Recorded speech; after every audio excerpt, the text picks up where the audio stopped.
ଯେତିକି ବାହାରେ ପଢ଼ୁଛନ୍ତି ସେମାନେ ପାର୍ଟ ଟାଇମ୍ ଜବ୍ କରୁଛନ୍ତି, କିଛି ନାହିଁ ସେ କଷ୍ଟମଷ୍ଟେ ଯେଉଁ 2000 କରୁଛନ୍ତି ସେଇଟା ଇଏ କରୁଛନ୍ତି, 1000 ଟଙ୍କା ଇଏ କରୁଛନ୍ତି।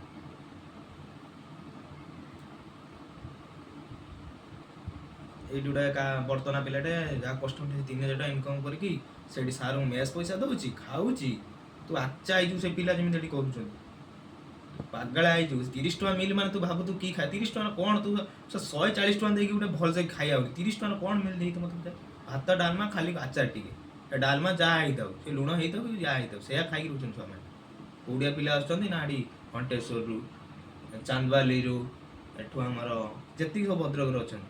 ମୁଁ ସନ୍ଧ୍ୟାବେଳେ ଦେଖିଲା ବେଳକୁ ଛୁଆ ସବୁ ଏପଟ ସେପଟ ବୁଲୁଥିବେ, ଗୋଟେ ଗୋଟେ ଛୁଆ ଏମିତି ବୁଲୁଥିବେ, ଜଣେ ଜଣେ ଯାହା ଦ୍ୱାରା ପଇସା ସିଏ ପଳାଉଛନ୍ତି ଏଠି ଯେ ବଡ଼ ବଡ଼ ଦୋକାନ ଯିଏ ପଳାଉଛନ୍ତି ଖାଇଦେଉଛନ୍ତି ବା ବିସ୍କୁଟ୍ଟା ନେଇ ଆସୁଛନ୍ତି ବା ଆମର କ'ଣ ନେଇ ଆସୁଛନ୍ତି କ'ଣ ବେକେରୀ ସପ୍ରୁ ଖାଉଛନ୍ତି ଯେଉଁମାନେ ବେକେରୀ